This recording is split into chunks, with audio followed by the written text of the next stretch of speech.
Welcome to EarthSayers podcast series, a program that amplifies the voices of people who care about life on Earth. This weekly series shares the voices of transformational leaders, offering conversations to deepen learning and spark action in today's challenging times. These discussions are framed by the UN's 17 Sustainable Development Goals, from ending poverty to protecting the planet. Leaders in film, sustainability advocacy, and change agents discuss their work and the personal challenges they have met and overcome during their careers. Let's get started and enjoy today's podcast. Welcome to EarthSayers Cinema. Today we are so fortunate to have Trevor Tejeda-Gervais to interview about his film that he recently did, The True Cost of Burning Coal, Iowa's Dirty Secret. Looking forward to seeing that trailer. So here it is. Yeah, most people don't know that we're burning coal in Iowa. Everybody thinks that it's just 100% renewable energy because that is what MidAmerican has branded themselves as. It's just another smokestack that they drive by on the outskirts of town, and they're unaware of its impacts on their community and on themselves. There's been a lot of cancers in my family, and we didn't realize, as far as for how much it cost us with the environment, we didn't know. It's devastating to watch a kid have an asthma attack. It is devastating to watch people stand outside of their homes that are now just piles of twigs because weather systems have become more severe and more frequent and more dangerous for all of us. I just want to see better for our community, and it's really hard to have hope for the future when you know that coal plants are burning in your backyard. I've never felt more ignored in my life. It's where they don't care about the little man, and that's who we are. We are the little man, and they are the big corporation, the big conglomerate, And if we had big pocketbooks as tribes, maybe they would listen to us more, but we don't, so the only thing that we can use is our voice to try to stop these things. Please switch away from the coal plants. I enjoy breathing. I don't want to die from chronic obstructive pulmonary disease. I know what gasping for breath is. Transition sooner, because people do actually suffer due to the coal plants. I think it's important to get involved because we have to. If you want a livable future, we have to change the way that we're doing things. And that's not going to happen unless we make them. We have to make that change.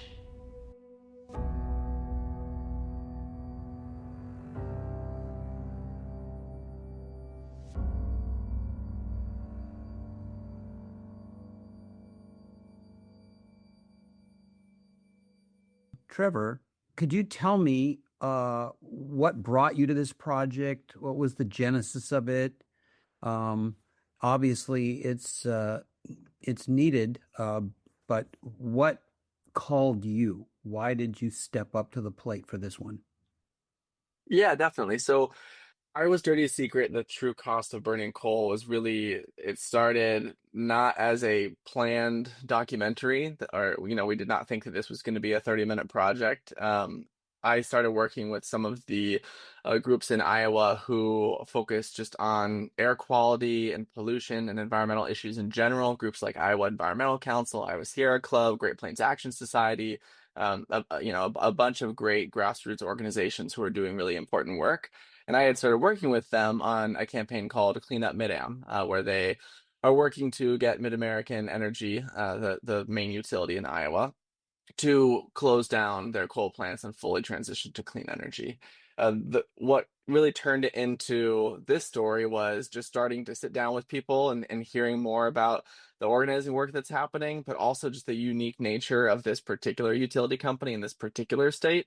I don't think it's shocking when a coal company wants to burn coal or mine coal, right? That they are coal companies. Of course, that they're profit driven. I don't agree with it, but I certainly understand it.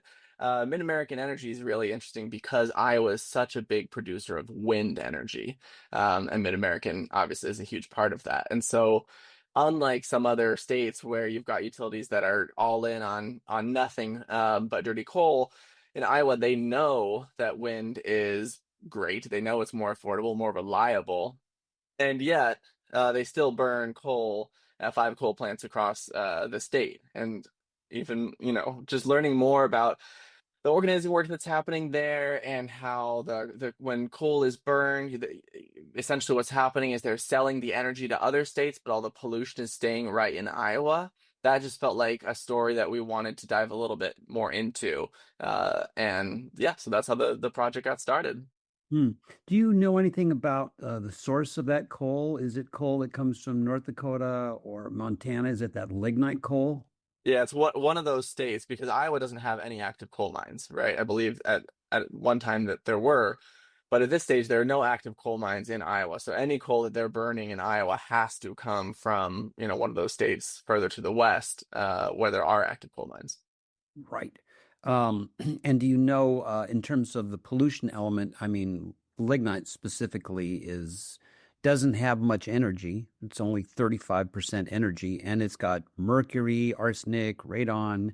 It's just like the worst example of what coal is. I mean, clean coal would be one that was at least 50% energy.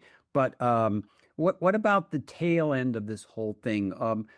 What what are we looking at in terms of the health consequences, and what are these different groups doing? Because listen, this is a sustainable effort to, keep people healthy and keep water drinkable and air breathable. Right. Yeah, the health impacts are really overwhelming, frankly. I think in the interviews that we conducted for this project, it's one thing to hear the numbers, right? You just went through some of those right then of, the percentages, or to just kind of name some of the things that we know are in the ground because of it, like arsenic and mercury. It would, but to actually hear one of the interviews that we did is with a doctor who works in a rural Iowa community who deals with this, right? And it's very hard to be able to say, oh, this particular cancer came from this particular coal plant, right? It's because there are other factors, but the reality is that in Sioux City, for example, in Northwest Iowa, it's the only community, Woodbury County, its county is the only county that has 2 coal plants in the entire state of Iowa. They have 2 there. Sioux City and Woodbury County also happen to have the highest asthma rate in the state of Iowa. And so we see increased asthma rates. There's certainly, there's all of these things have been tied to different respiratory problems and different cancers. But it's also just not in the air. That would be bad enough, but it's also in the water. I think one of the things that really surprised me was seeing some of the footage we were capturing, like with a drone, of how close the toxic coal ash ponds are located next to, say, the Missouri River. The Missouri River, millions of people rely on that for drinking water, for agriculture, for all these different things. And it is extremely close. And this is an area that, just in the last year or two experienced severe flooding, right? And so there aren't really nearly enough, in my opinion, protections out there for people. And so you will see stuff like mercury can leak, and there is no safe amount of mercury to have inside of your body, certainly not for pregnant mothers and for young children. And so it's just the impacts are really far reaching across the state of Iowa.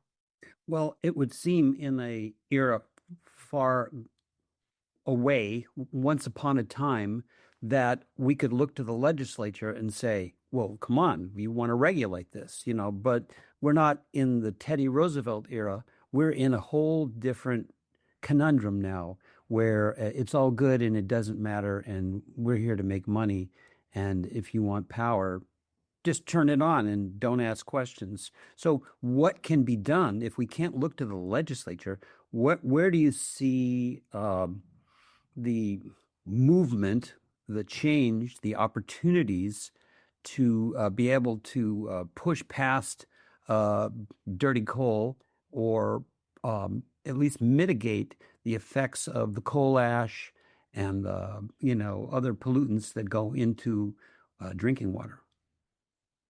Yeah, certainly. I mean, the changes in the federal government and what's happening with the EPA are certainly not helpful. But also in Iowa, the state legislature hasn't been particularly interested in regulating really many industries at all, for long before we had these federal challenges, right? And so I think what we've seen, at least with MidAmerican Energy, at least in Iowa, is that if we're not able to, kind of force the right thing at the government level, is we have to really call out these companies for the decisions that they're making, right? MidAmerican Energy's coal plants are part of the Berkshire Hathaway Energy fleet, which is the largest coal fleet in the country, or the most polluting coal fleet in the country. It is the work that we have to do, particularly in Iowa, is to help regular people understand that there are coal plants burning coal in Iowa, that they are having health impacts, and also cost impacts and reliability impacts, and giving them avenues to actually bring this up to MidAmerican Energy, the monopoly utility that they are forced to purchase their energy from, because what MidAmerican Energy will do is they'll send out these kind of glossy mailers in their utility bills and say, they just said this recently, like, last year we created all of our energy was renewable. We 100% renewable energy. And the way they calculate that is to say that, well, our wind generation was enough to meet the total demand over time of what I was using. It makes it sound like, to any normal person, that they don't burn coal. Or that they don't even burn gas, right? Which is it's simply not true. And so we have our work cut out for us, but the avenue for change is to call out these companies who know that the look of coal is not good. There's a reason why they put their logo up on the wind turbines and they don't put them up on the coal smokestacks, right? There's a reason why. And so they don't want to talk about this. Our job is to force that conversation and give more, just residents and Iowans the knowledge that they need to advocate to this company, to make this change. And it's a much easier change to make for MidAmerican than it would be for other utility companies, because they already have all of that wind. And so just the fact that they have all of that clean energy creation, they know it works, they know it's better, they know it's more affordable, but they're still not willing to retire these coal plants. And the last public thing that they said is that they'll retire them in 2049. That simply doesn't make any sense. It makes bills more expensive. It's leading to more asthma, leading to more cancer. And we have to put more pressure on these companies. Well, the problem goes beyond Iowa, just as the Missouri River goes beyond Missouri, and as does the Mississippi. Once these things go into the river, the problem is downstream, and is it now out of sight, out of mind? But it's beyond Iowa. Actually, Berkshire Hathaway, I didn't know. I was kind of surprised because they have a pretty squeaky clean reputation. They seem like they have a reasonable leader. That it's in Nevada, Utah, Wyoming, Nebraska, and Iowa. And they are the dirtiest coal plants in the U.S., and it all comes down to not wanting to put scrubbers in. And so they did a cost analysis, and what they did was they so dramatically overestimated the cost of putting the scrubbers in. It's like, oh, we can't afford that. Well, that's because you jack the numbers up. In fact, if they had to, they would, and they wouldn't go out of business. They would be fine. But as I understand it, some of the problems related to the mill tailings and the pollutants that go into the water have a bigger impact on minority communities. In fact, there's a big impact. I'm not sure if it's from the coal plant in Iowa, but there's one in Nebraska that has a big impact on North Omaha, where there's a significant Black population.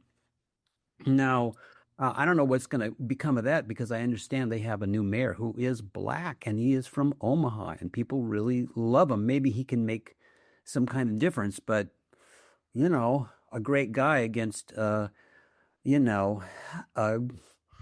gargantuan, corporation with billions in assets, it's pretty tough. And then I guess the other point is that the Winnebago tribe, which are they in Nebraska? Are they in? They are in Nebraska. Yeah. Okay. So then it's like, well, it's not just an Iowa problem. It's a regional problem. Just as the air pollution doesn't stay, the tailings, that coal ash doesn't stay, and and away it goes with the water. So this turns into a bigger problem. So I don't know what the people that you interviewed before are thinking in terms of just keep trying to hammer on Berkshire Hathaway or legislate, or where's the sustainability in terms of the movement to be able to redress some of these problems? Yeah, and I think the answer is all of the above, because at this point there are so many different levers that we need to pull. There's the corporate accountability, which is a big piece of this with MidAmerican Energy itself, but also with Berkshire Hathaway Energy, as you said, regionally and kind of across the country. That is a bigger problem. We need kind of leaders on both sides of the Missouri River to be advocating for this. That's why we featured Sunshine Thomas Bear in our documentary, who is a member of the Winnebago Nation, which is on the Nebraska side of the Missouri River, but downstream from those two coal plants we discussed earlier.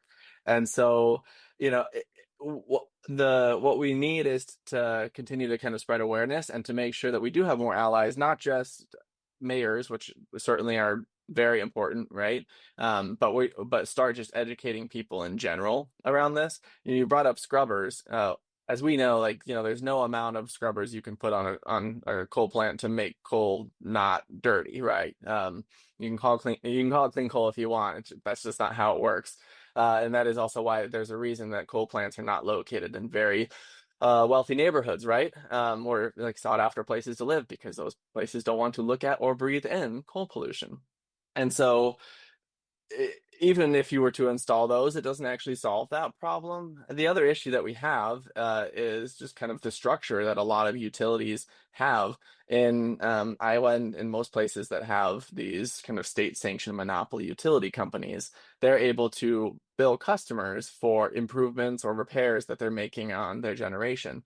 If Berkshire Hathaway Energy or MidAmerican Energy were required to fully own the costs of keeping these coal plants propped up, they would have closed them years ago. It's way too expensive. It doesn't make any sense. They need far too extensive repairs to keep these things running, but they can just bill those back to the ratepayers, and so it doesn't really matter to them because it isn't impacting their bottom line. And so that's another change we have to look at, I think, over time, is how do we make sure that we're not incentivizing these companies to prop up these outdated coal plants and allowing them to charge customers for it. And there's a whole conundrum here. They privatize the profits, but socialize the costs in terms of pollution and health. And then I'm not sure if this is also a factor, but in many instances, they get some big tax break or something like that. It's like they don't get charged a reasonable amount for the damage that they're doing. And I don't know how this could get redressed. I mean, I don't know that there's a possibility for class action suits in situations like this, and what would happen. But I mean, what if people are being poisoned by mercury or arsenic or radon and all these things there?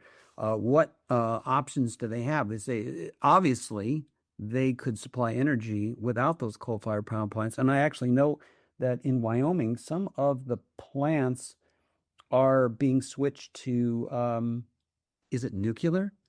Some of the infrastructure that they have is going to go to nuclear because they already have it. They already have it there. So there are options for change, but nobody likes change, but nobody likes to have their family poisoned either. So yeah. What are the options here? Where do you see the opportunities for change?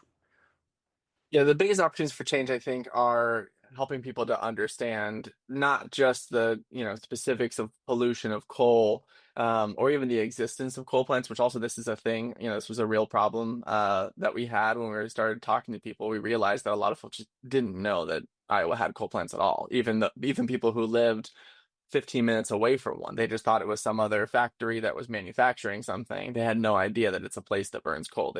They received a mailer that said it's 100% clean energy. They thought it was clean energy, and that of course, is not the case. So some of this is just, keeping the people informed. But I also think, certainly, I care a lot about the environment. I care a lot about clean air, clean water.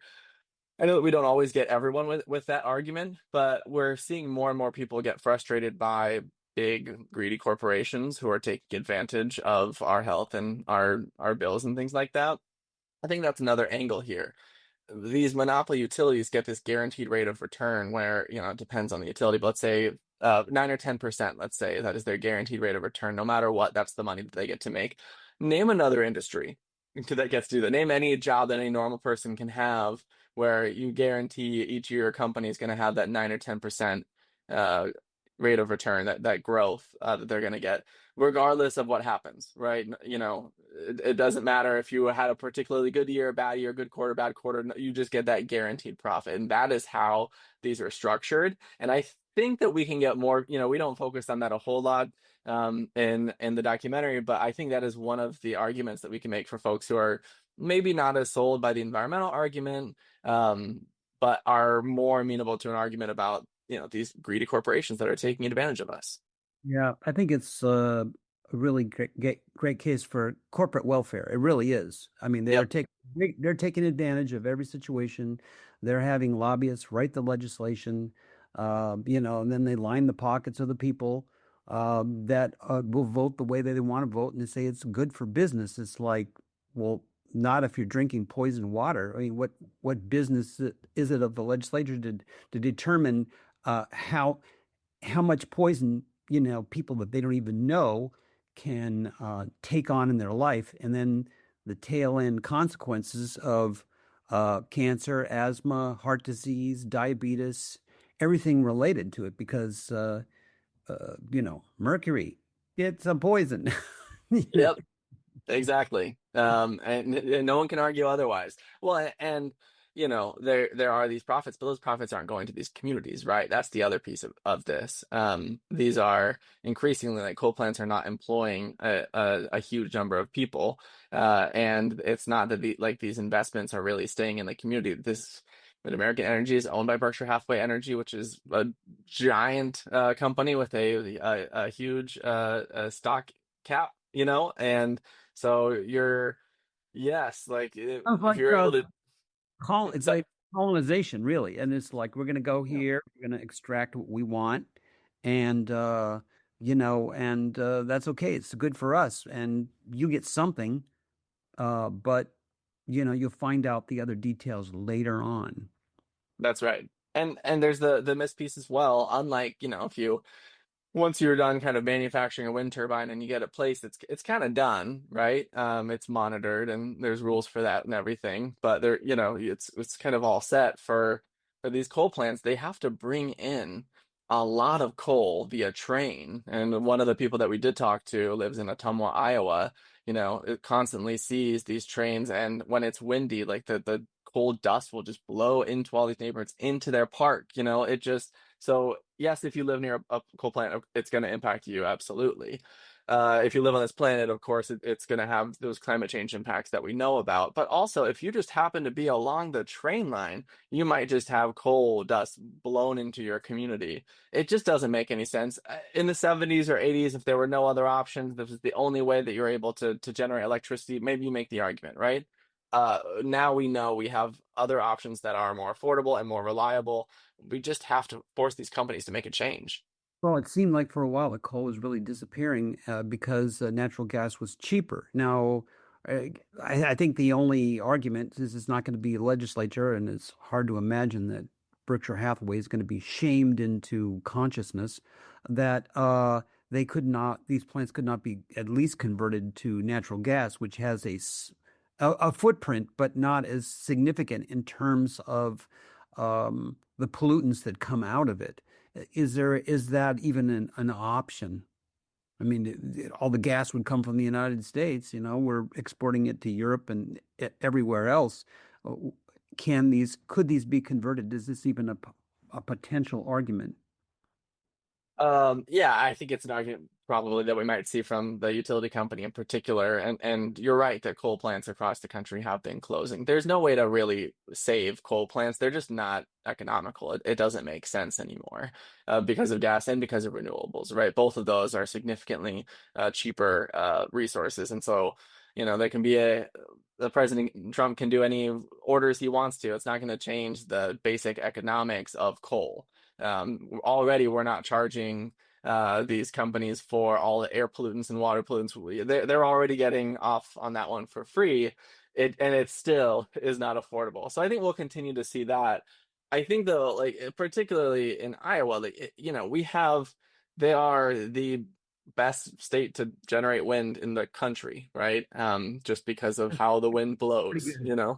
Pretty good too, and Yeah. it's a big coal. I mean, a gas state, but in West Texas they love it, and they go, "Oh, you should hate this." It's like, no, it generates so many jobs. People that would leave their small towns in West Texas state because they can go to the junior college and learn all this stuff and these new technologies, and Hmm.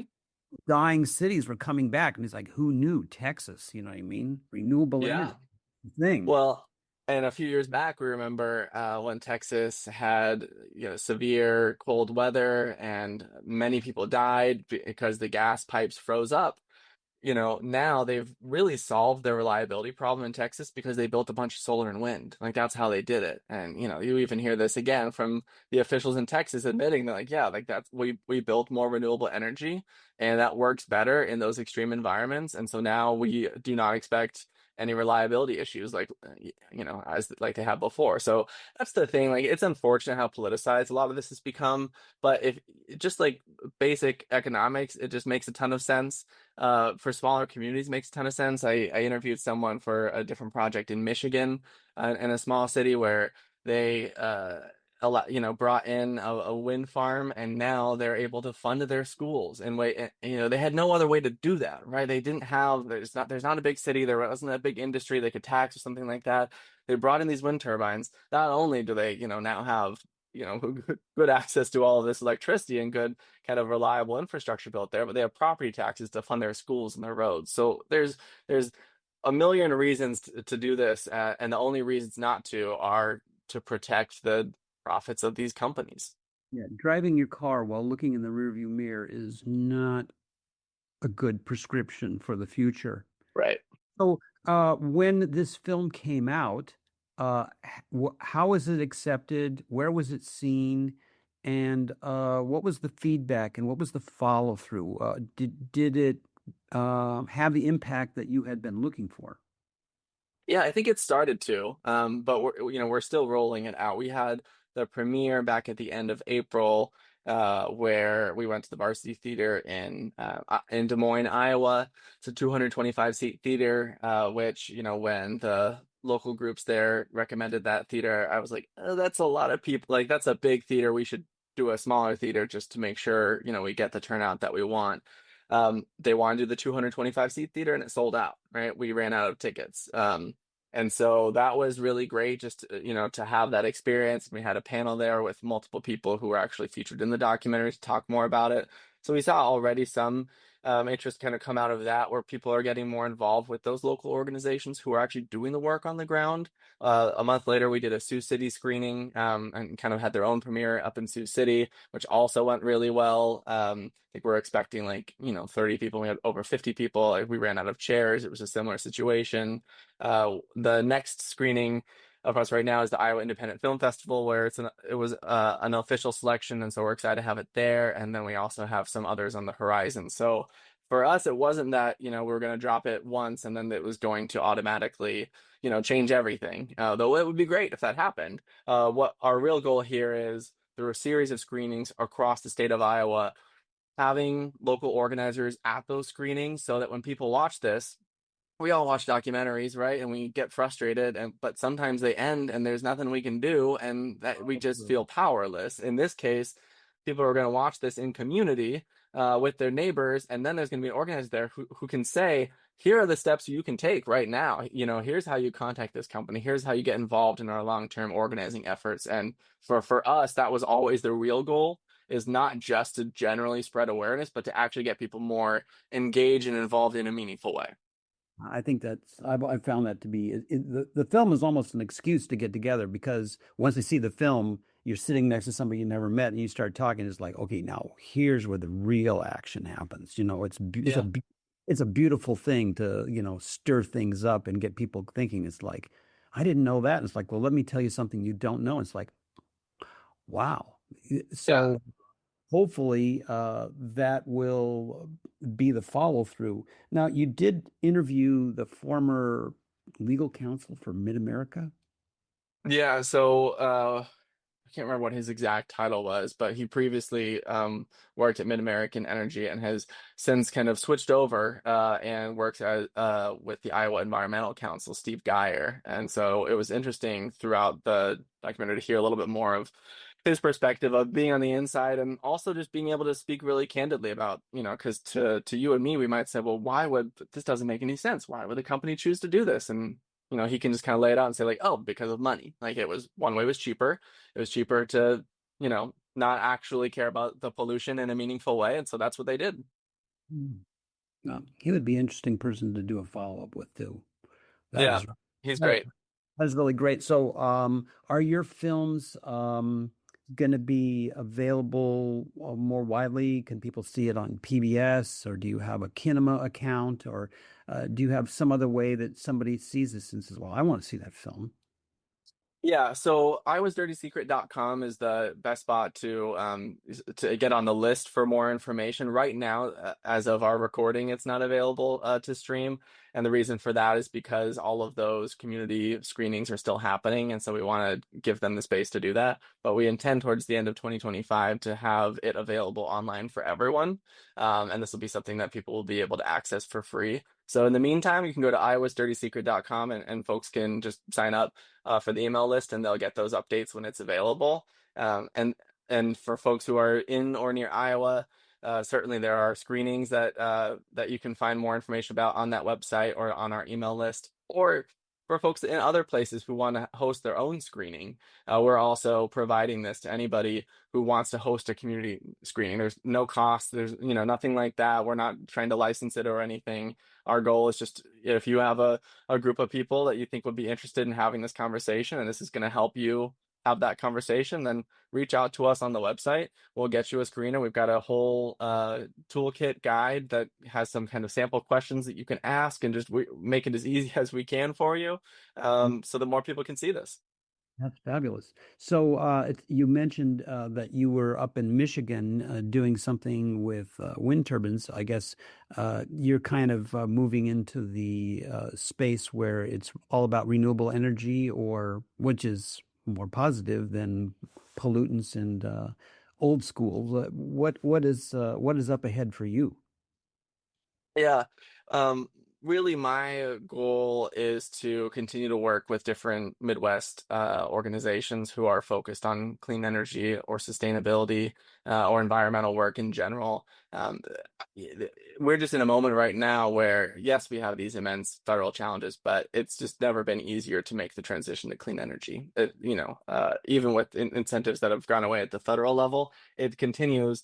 We just know, like, from a basic economics perspective, it makes a ton of sense for the companies. We know, and for the ratepayers, we know from a small community perspective, it makes a ton of sense. I've interviewed with farmers who, lease a very small portion of their land, the worst portion of their farmland.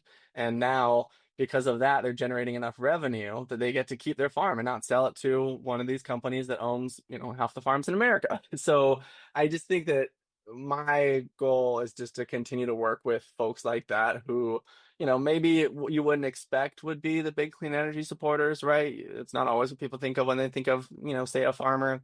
But there's a lot of folks out there just who are really embracing it and who are reaping the benefits. And I think that the more we can do to spread that word and get that message out there, the more effective we will be as a whole in getting folks to understand the need to transition. Yeah, I would think keep the money close to home. So if you're, burning something that took 1 billion years to create and just polluting, and of course people get power, but it's short-lived. But having, a wind turbine on your farm, you can keep the family farm. you can pay your taxes, you spend the money at the grocery store and go down to the coffee shop and, get your car repaired and, go to the local football game and, Yeah. it keeps the wheel turning in a positive way. And it doesn't just, it seems like a lot of the money has been extracted up to the top where it doesn't, once there, it's kind of gone. It's someplace else. It's not available to the rest of us peons who have That's to exactly right.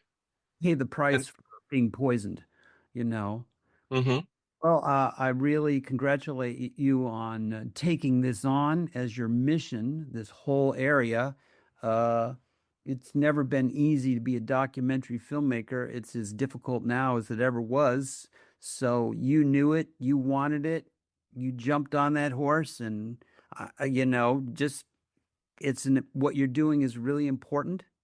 And I hope that we can talk with you again and find out the progress of how this is working out. Because what's best for the people is what's the best outcome. And as it currently is, the status quo is not working as it should. that's exactly right. No, I appreciate you saying that, and yeah, I appreciate this opportunity to talk more about the project. Excellent. Thank you so very much. You be well. And best wishes on your next project, and we'll be interested in hearing about that when it kind of comes together. That sounds great. Thanks so much. Thank you very much, Trevor.